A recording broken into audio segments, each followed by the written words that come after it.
अभी तो यासीन मलिक को पकड़ के अंदर डाला है। ये प्रधानमंत्री जी के निवास में जाके उनको बिरयानी खिलाते थे।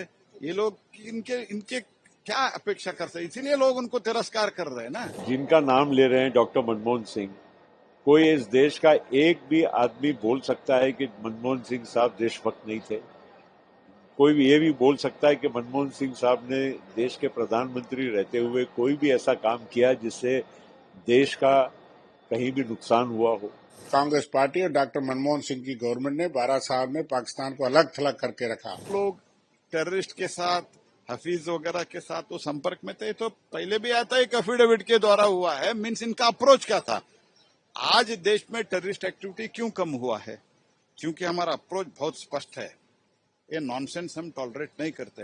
अगर वो पाकिस्तान में भी बैठते हैं तो इसका परपेट्रेटर जहां भी बैठे हो, ये जो योजना करके उधर बैठ के इधर से चलाते हैं, ऐसे अभी नहीं होता है। तो जैसे प्रधानमंत्री जी ने और गृह मंत्री जी ने बार बार कहा है, रक्षा मंत्री ने घुस के मारेंगे, ये तो हो रहा है।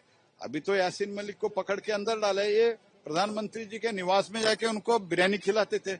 ये लोग इनके क्या अपेक्षा करते हैं, इसीलिए लोग उनको तिरस्कार कर रहे हैं ना। देखिए, अब कौन आज क्या बोल रहा है इसका क्या मायना? जिनका नाम ले रहे हैं डॉक्टर मनमोहन सिंह, कोई इस देश का एक भी आदमी बोल सकता है कि मनमोहन सिंह साहब देशभक्त नहीं थे? कोई भी ये भी बोल सकता है कि मनमोहन सिंह साहब ने देश के प्रधानमंत्री रहते हुए कोई भी ऐसा काम किया जिससे देश का कहीं भी नुकसान हुआ हो? कोई ये भी कह सकता है कि मनमोहन सिंह देशभक्त नहीं थे? ये सारी बातें बेबुनियाद है। आज मनमोहन सिंह साहब तो है नहीं। अब कोई भी बात वक्तव्य कर दे और हमने उसको मान लेना, ये तो संभव नहीं होता है। और जो भी मैं आपको कहना चाहता हूं कि आतंक आतंकी होता है और आतंक के साथ कोई समझौता कोई नहीं कर सकता है। न मनमोहन सिंह ने किया और आज मोदी जी के नेतृत्व में तो सवाल ही नहीं है कि आतंकवाद से कोई समझौता किया जाए। पहलगाम में आए तो घुस घुस कर मारा ऑपरेशन सिंदूर के माध्यम से। उस टाइम पे बालाकोट, पहलगाम हुआ, वो अपना कौन सा हुआ, बालाकोट हुआ, जवाब कैसा दिया?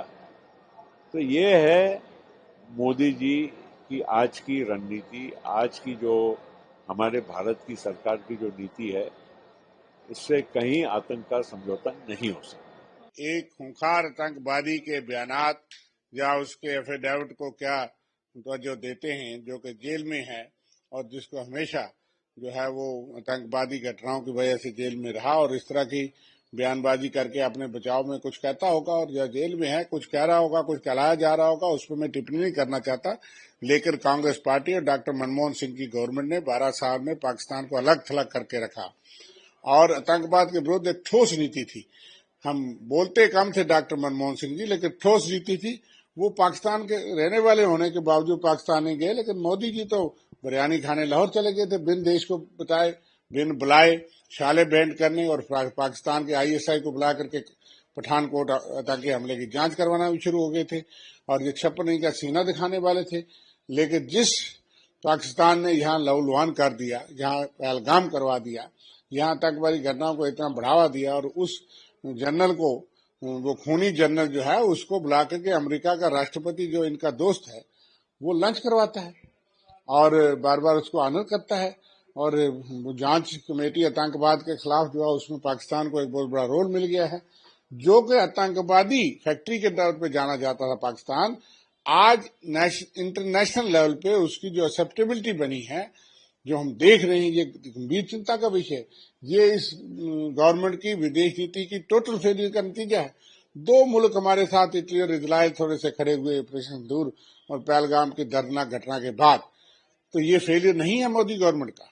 और उसके बाद अब सऊदी अरब के साथ भी उसका समझौता हो गया कि पाकिस्तान पे हमला सऊदी अरब पे भी समझाया जाएगा। तो ये खतरे तो बढ़ रहे हैं और आप कांग्रेस की नीतियों पे जो उस पे एक आतंकवादी के एफिडेविट पे सवाल उठाएंगे, जिस कांग्रेस ने और मनमोहन सिंह ने पाकिस्तान को एक्सपोज करके अलग थलग करवा दिया, इतने सैंक्शन करवा दिए, आतंकवाद को यहाँ बिल्कुल कमजोर करवा दिया और आपकी नीतियां ठीक नहीं। हमसे जुड़े रहने के लिए हमारे YouTube चैनल को सब्सक्राइब करें और नई वीडियो की नोटिफिकेशन के लिए बेल आइकॉन को दबाएं।